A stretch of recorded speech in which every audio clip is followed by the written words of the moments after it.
MacLeod Ganj near Dharamsala, India, is the home and exile of the Dalai Lama.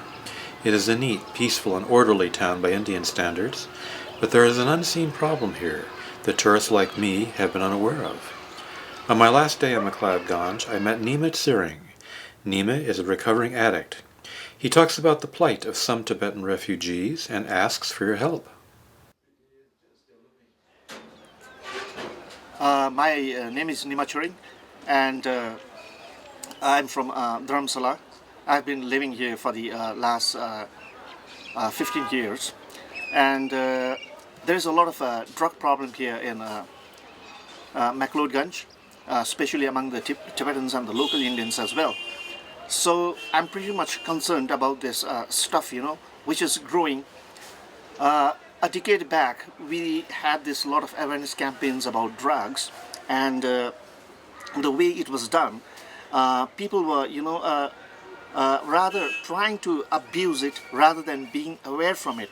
And because that entirely lies upon people who are managing all these campaign programs, because till now we don't have even one trained substance abuse counselor in the entire Tibetan community. Though we had one, that was a decade back. He left for the Canada, and then till now everything has been languishing here. We have a center called Kunfen, but that center does not have any experienced counselors. So within, as being a recovering addict, I've been trying to find ways and approach people as to how can we bring about this thing, to bring some proper treatment to this place. And I have been wanting to get an training myself in drug abuse, substance abuse counselor, but that is hard to come by. I have approached people, I have approached the governments, but something is missing there, and that I think is a lack of awareness on the people here, on the officials here, as to what is happening. And even if you go by the research done just a couple of years earlier, in each and every settlement distributed in India, there has been 4 deaths each and every year, entirely due to drug and alcohol and these related problems. So I am pretty much concerned, and I am trying to do whatever I can do. And so now it's very fortunate that I have met you, and I would like you to ask questions. Okay. Why is there a drug problem here all of a sudden? See, basically, many people have come up with different reasons. First and foremost is displacement, because Tibetans had to come here, and most of the time, most initially when they came here, they were very poor, and they were working as laborers, and the children that they had, they saw everything of this, and slowly when travelers started coming here because of His Holiness, and they got influenced by that. That is one theory. And the other thing is, just now as well, there's a sense of identity crisis. Now here, staying here, they still don't know whether they are really going to get their country or not. And the unemployment here in the society is also very, very high. Usually Tibetans don't get jobs in the Indian government, even they have the qualifications. There are certain requirements, and as of now they are trying to clear this thing, but it will take some time. And the other reason is we have been having a constant flow of tourists, and they come with all these things that is brought from the West. I mean, dancing and drinking and using drugs, just to have a good time here. And our people here, they think, oh, they have a good life, the people from the West. Oh, why don't we, join them?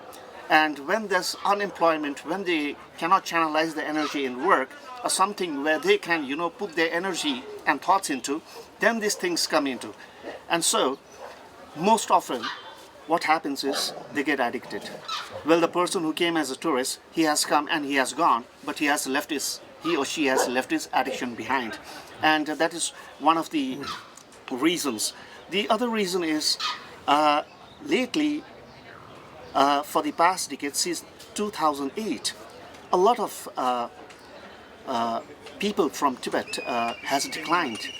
A lot of them has declined. And whatever we had earlier, we had youngsters coming here, especially in flocks, just to have an education and just to get blessings from His Holiness the Dalai Lama. But then, what has happened is, since they have come, there is hidden equation. The Tibetans here and the ones that come from Tibet, they do not actually go along together. They have different groups, and what creates is a sense of lack of trust, and betrayal as well, because the Tibetans from Tibet, they come here seeking help, and in the absence of not getting anything from the Tibetans here, then they feel betrayed. And that's what had happened earlier, a decade back, and we had lots and lots of youngsters drinking alcohol. So just now, even if you see around, you go around MacLeod, I mean, you can see everything is covered with bottles, So the thing here is, we definitely need help in this thing. Though the CTA, official government, they know about this thing, but they do not know how to implement it. I mean, they know that we have a drug abuse problem, and that they are sending clients to the rehabs. But what we need to do is, we definitely need to have a rehab here, need to have a trained persons, so that they can get the proper treatment. Because when these people, the Tibetans, they have a different culture, they have a different tradition. When they are taken down to the plains like Delhi, Dehradun, Bombay, where they are kept in rehabs, they are a minority, and the program does not work on them, because in a whole bunch of Indians, he's the only one Tibetan, and he's busy, focusing on that rather than, focusing on the treatment programs. So what I want to tell the world is, if you have, your concerns and your support for us, you definitely need to help us, some people from the Tibetan community, to get trained as substance abuse counselors. And if we have professionals related to this subject, then definitely, everything will be on its proper, place. And His Holiness the Dalai Lama also, in his teachings as well, lays great emphasis on this addiction problem, and he genuinely admits as well that there have been, cases growing up. So we need to take a thorough look on it. So many of the Tibetans have escaped from Tibet to get away from oppression there, only to find themselves misunderstood elsewhere. Yes, that is definitely the case, because here as well, I don't know since when this started, but the Tibetans first, when the ones that arrived with His Holiness, they more or less have established themselves. And the recent influx of new refugees, they are just left like that. Even though the CTA government, they give everything, like they have facilities to provide everything for them, education and a sort of monetary fund for them to sustain themselves here until they get trained and get work, But the training is there, the work part is very rare, and in that absence, they do not know how to speak English properly, they do not know how to speak Hindi properly, and some of them don't know the common language we speak, the Lhasa dialect, and instead they more use their own local dialect like the Amdo and the Kham dialect. So this trend between them, it still exists. If you see now as well, you will see the recent arrivals. They have a separate group, and the Tibetans who have been living here, they are a different group. So until and unless we don't help each other, and focus on each other, then this problem will be lying down below, I've met many people here from other countries who are volunteering to help the Tibetan people. So how would anyone interested in being a a drug counselor or a rehabilitation counselor, how would they get in touch with the proper people to find out how to become involved?